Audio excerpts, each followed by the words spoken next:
Hollywood wants quick glory, studios want instant blockbusters, critics crave prestige.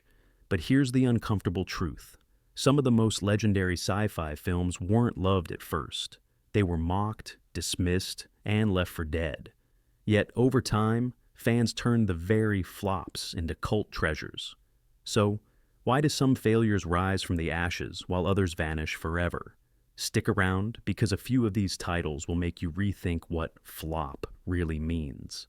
Blade Runner, 1982. The neon streets of Blade Runner looked like the future, but in 1982, audiences thought it was a nightmare they didn't want to live in. Warner Brothers expected the next great sci-fi hit.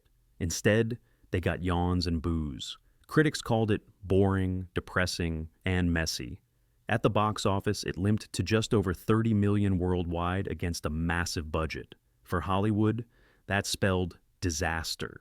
To make things worse, the studio meddled heavily. Harrison Ford's monotone voiceover and a fake cheerful ending were forced into the film, making even the cast roll their eyes. But here's where the story changes. As home video exploded, fans started to watch it again and again. The slow pace that critics mocked suddenly felt hypnotic. The gloomy vision of Los Angeles, drenched in neon and smoke, felt less like clutter and more like prophecy. Questions about artificial life and identity became fuel for endless debates. Was Deckard truly human or not? Every rewatch brought a new layer, a fresh detail, a new obsession. By the time the final cut rolled into theaters decades later, Blade Runner wasn't just redeemed, it was enshrined as the blueprint for cyberpunk. Tech creators, philosophers, and artists all admitted they were shaped by Ridley Scott's dystopian vision. What the studio once considered a costly misfire is now a sacred text in the sci-fi library. The lesson? Sometimes a film needs time, not ticket sales, to reveal its brilliance. The Thing, 1982. Imagine pouring everything into a masterpiece, only to be told it's garbage. That's what happened to John Carpenter's The Thing. Released the same summer as E.T., the world wanted cuddly aliens and heartwarming friendship. Instead, Carpenter delivered paranoia, suspicion, and a monster that wore human faces. Critics didn't just dislike it, they tore it apart. Words like repulsive and trash filled the reviews.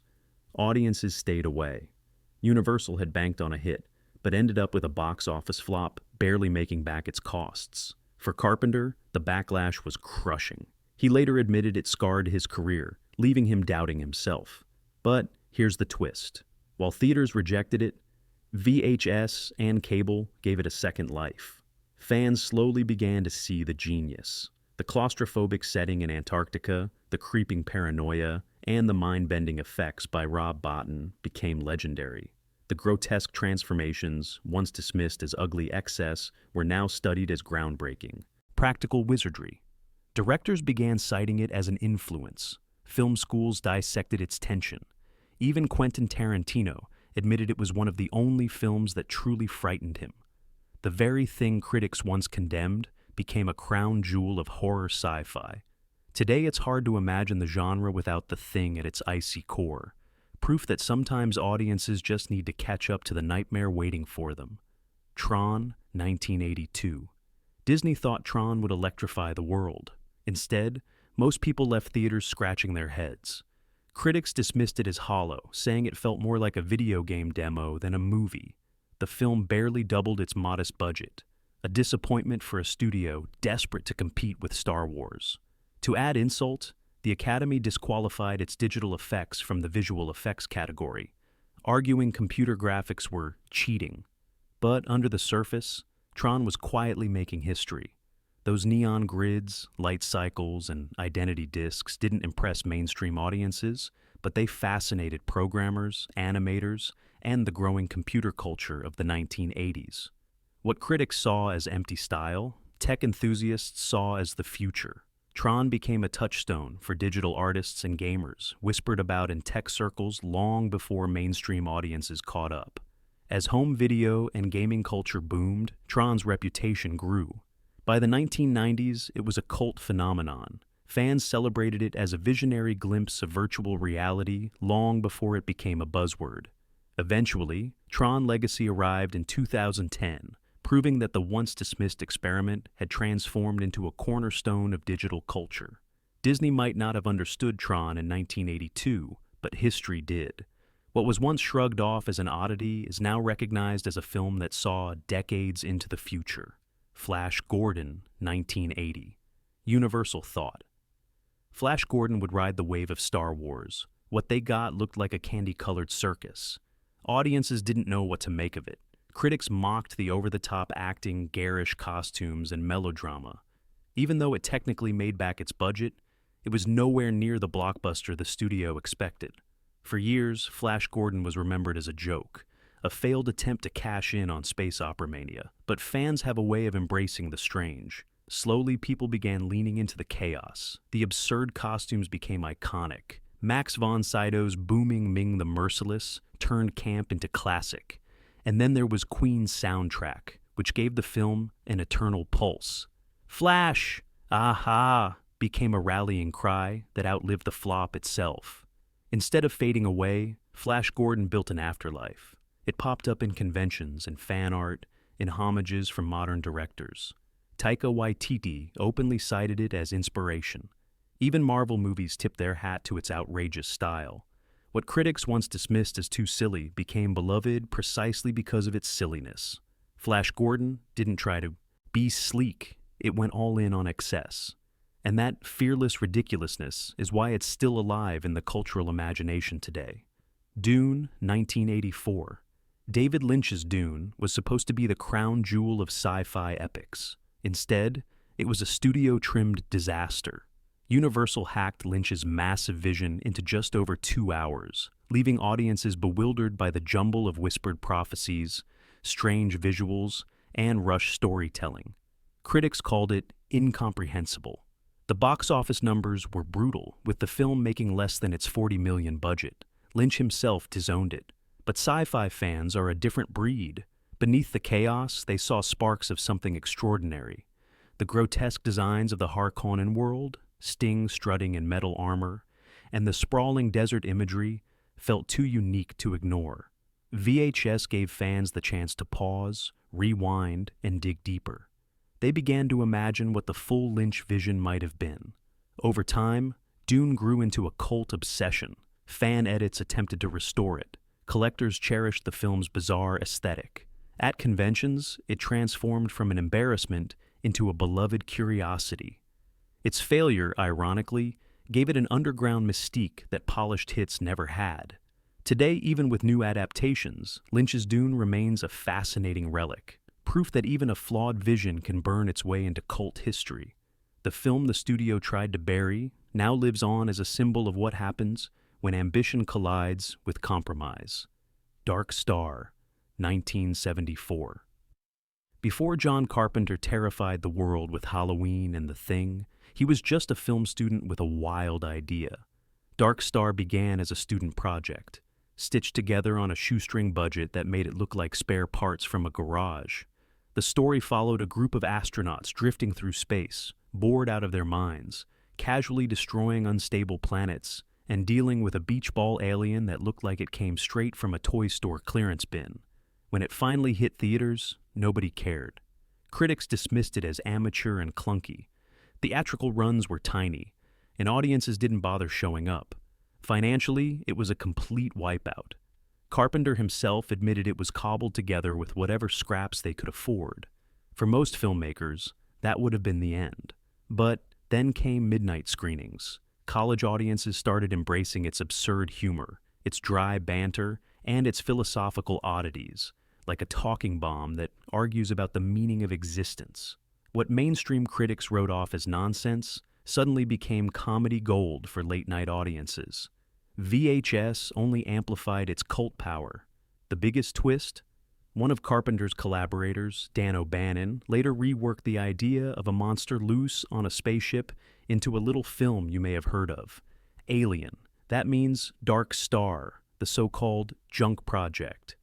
Directly inspired one of the greatest sci-fi horrors ever made. Not bad for a flop. Everyone ignored. Silent Running, 1972. In the early 1970s, audiences wanted flashy sci-fi adventures. Universal gave them Silent Running, a quiet, melancholy tale about the last forests of Earth floating inside domes in space. Bruce Dern starred as a botanist ordered to destroy the domes, only to rebel and dedicate his life to preserving them with the help of three clunky service drones named Huey, Dewey, and Louie. Critics weren't impressed. Many called it preachy, slow, and too somber for mainstream viewers. Audiences avoided it, and Universal quietly let it fade. For years, Silent Running was remembered as little more than an awkward misfire. But then, the world changed. As environmental issues became more urgent, Silent Running began to look less like a failure and more like prophecy.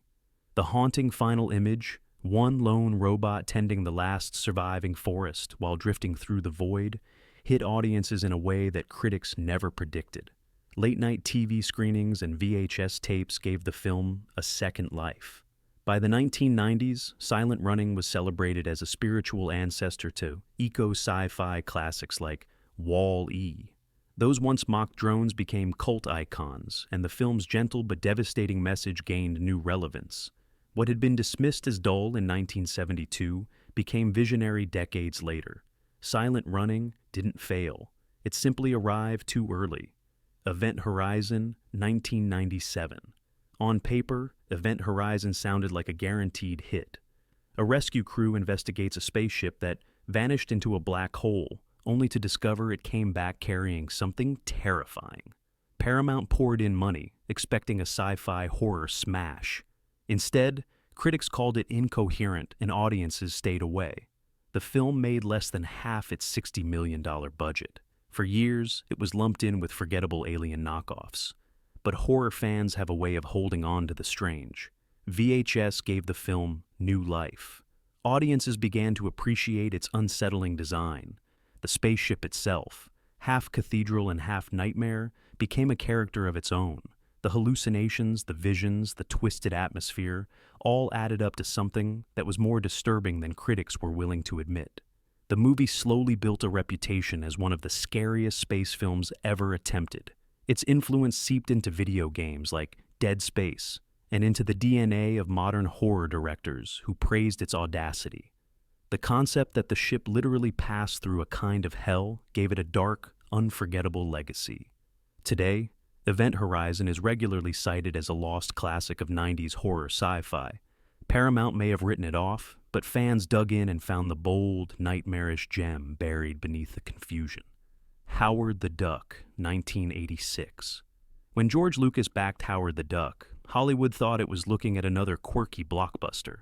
Instead, Universal got one of the most infamous box office disasters of the 1980s. Critics laughed it off as bizarre, awkward, and pointless. Audiences recoiled. The wisecracking duck stranded on Earth confused more people than it entertained. Careers were dented, and the film was quickly written off as one of the worst of the decade. But the thing about disasters is, they sometimes get adopted. Midnight screenings began to fill with fans eager to revel in its absurdity. The strangeness of a duck wandering through human society became so ridiculous that it circled back into entertainment. What was once a cinematic embarrassment became an example of so bad, it's good. Over time, Howard the Duck developed a loyal cult following. Fans embraced its awkward humor, and collectors celebrated its sheer weirdness. Marvel even leaned into the joke, giving Howard cameo appearances in their modern blockbusters as a wink to fans. The movie that nearly sank Universal now floats forever in cult waters. It may still be mocked, but it's also beloved. And in the world of cult cinema, that's the ultimate revenge. Battlefield Earth 2000. Some films flop. Battlefield Earth imploded. John Travolta's passion project, based on a hefty sci-fi novel, cost $70+ million and made back barely half. Critics shredded it, calling it incoherent, ugly, and one of the worst films ever put on screen. The tilted camera angles, the campy dialogue, the over-the-top performances, everything about it looked like a misfire. But here's the irony. People couldn't stop watching it. Not because it was good, but because it was so spectacularly bad. Audiences turned it into a punchline, a party movie, a shared ritual of laughing at cinematic excess. Like Ed Wood's plan 9 decades earlier, it became immortal for all the wrong reasons. Over time, Battlefield Earth built its own cult status. Fans celebrated its wild flaws, quoting lines, imitating Travolta's alien overlord performance, and turning screenings into comedy events. The very qualities that once embarrassed it became the reason it survived. Today it sits on endless worst movie ever lists. But in the strange logic of cult cinema, that means it won. Because people are still talking about it, still watching it, still laughing. In a way, Travolta got what he wanted: immortality. Just not the kind he planned. Repo Man, 1984. When Universal released Repo Man, the studio had no clue what they were selling. Was it sci-fi? Was it punk comedy? Was it satire? The marketing couldn't decide, and the release fizzled. Audiences barely noticed. On paper, Repo Man was a total failure. Pulled quickly from theaters, it looked destined for the trash heap. But director Alex Cox had created something way too weird to die. Emilio Estevez starred as a burned-out punk who stumbled into the bizarre world of repossessing cars. Except one of those cars carried a glowing mystery in its trunk. The tone was wild. Part satire, part absurd comedy, part cosmic question mark. Critics didn't know what to do with it, but students and punk fans did. On VHS, Repo Man exploded. Dorm rooms echoed with its deadpan one-liners, and the soundtrack, stacked with legends like Iggy Pop and Black Flag, became iconic. Suddenly, this little flop was alive and thriving. It wasn't just a movie anymore. It was a subcultural phenomenon. Today, Repo Man is hailed as one of the greatest cult films ever made. The studio may not have understood it, but fans did. And they made sure it lived forever. They Live 1988. John Carpenter did it again. After The Thing was rejected, you'd think audiences would have learned to trust him. But when They Live hit in 1988, it was mocked as cheesy pulp. A professional wrestler in the lead role, sunglasses that expose aliens disguised as humans. Critics rolled their eyes, and the film underperformed badly at the box office. Universal wanted Ghostbusters-style fun, but Carpenter had other plans. He wasn't chasing slapstick laughs. He was holding up a mirror. The story followed Roddy Piper as a drifter who uncovers a society secretly controlled by aliens using subliminal messaging. It was satire wrapped in a B-movie shell, biting commentary disguised as pulp entertainment. And then came that infamous 6-minute alley fight between Piper and Keith David. Critics dismissed it as absurd. Audiences shrugged. The movie didn't even make back its modest budget. But VHS and late-night cable told a different story. Slowly, fans began quoting it, loving its absurdity and its message. The sunglasses became symbols of seeing through the lies. And Piper's line, "I came here to chew bubblegum and kick butt," turned into internet gold decades later. What once was written off as nonsense became a cultural prophecy. Over the years, They Live transformed into something far bigger than a cult film. Its imagery inspired political cartoons, internet memes, and fan art. Students studied it for its commentary on consumerism. Fans embraced it for its humor and style. The studio may have missed the point, but audiences didn't. Carpenter wasn't making fluff. He was crafting a warning, and fans made sure his warning lived forever. Plan 9 from Outer Space, 1959. If there's a crown for the king of bad movies, Plan 9 from Outer Space wears it proudly. When it came out in 1959, nobody noticed. Shot on a shoestring budget with cardboard sets, wobbly gravestones, and recycled stock footage, it looked more like a backyard project than a Hollywood production. Dialogue clunked, actors looked lost, and even Bela Lugosi, appearing through leftover footage after his death, seemed misplaced. The film barely reached audiences and quickly vanished. Ed Wood, its director, dreamed of greatness but was ridiculed for his ambition.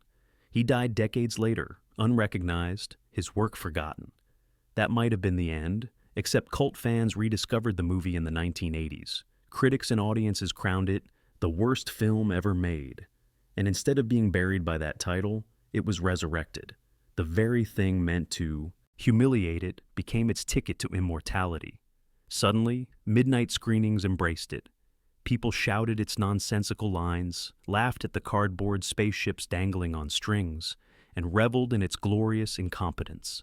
What was once an embarrassment became a celebration. Today, Plan 9 appears everywhere. Documentaries, books, conventions, endless lists of so bad, it's good classics. It's studied not for its craft, but for its sheer audacity. Ed Wood may not have lived to see it, but his little disaster became a cult monument. In its own strange way, Plan 9 proved you don't need Polish to achieve immortality. Sometimes, failure itself becomes the legend. The Black Hole, 1979. Before Disney conquered galaxies with Star Wars, they tried building their own space epic. The result was The Black Hole, a film that was dark, expensive, and visually dazzling for its time. But when it premiered, audiences were confused. Critics didn't know what to make of its mix of cute robots, lofty scientific themes, and a finale that leaned toward horror. At the box office, it stumbled, barely covering costs and getting labeled a misstep. But the movie refused to fade. Its visuals were haunting. The silent red robot, Maximilian, with spinning blades for arms, terrified kids who watched it. The ominous John Barry score gave the movie an eerie weight. And that ending, where characters appeared to drift through visions of light and shadow before emerging alive, bewildered audiences but lodged deep into their imaginations. For years, The Black Hole was whispered about as one of Disney's strangest creations. Collectors and fans who grew up with it began celebrating its boldness. It didn't feel like a safe Disney film. It felt like the studio had taken a wild gamble, and in failing, created something unforgettable. Today, The Black Hole is recognized as one of the gutsiest experiments Disney ever attempted. It's a cult relic that proves even misfires can leave a lasting mark. Once dismissed, it now lives on as a haunting treasure for fans of daring sci-fi. The Rocky Horror Picture Show, 1975. When the Rocky Horror Picture Show first hit theaters in 1975, it bombed spectacularly. Reviews were harsh. Audiences stayed away. The campy blend of sci-fi parody, glam rock, and outrageous comedy was too strange for mainstream viewers. Within weeks, Fox pulled it from most theaters. It looked like another forgotten misfire. But then came the midnight screenings. Something magical happened. Fans began dressing in costumes, shouting lines at the screen, and singing along. People brought props to throw during scenes, turning screenings into interactive spectacles. What had been a dead flop transformed into the ultimate audience participation phenomenon. Over time, Rocky Horror became more than a movie. It became a ritual. Its songs were memorized, its characters adored, its call and response traditions passed down to new generations. The once failed film grew into a movement. Decades later, it's still playing in theaters worldwide, making it the longest-running theatrical release in history. That's right, a movie once dismissed as nonsense is now celebrated as a cultural revolution. What once was mocked became legendary. Rocky Horror didn't just survive, it changed how people experienced movies forever. It showed that sometimes the audience, not the studio, decides a film's destiny. So, there you have it. 15 sci-fi films that Hollywood buried, critics mocked, and audiences ignored, only for fans to resurrect them as cult legends. From glowing ducks to neon grids, these so-called disasters prove one thing. Failure doesn't always mean the end. Sometimes it's the beginning of immortality. Which of these films do you secretly love? Drop your favorite in the comments, hit subscribe for more deep dives, and remember, fans always decide the final legacy.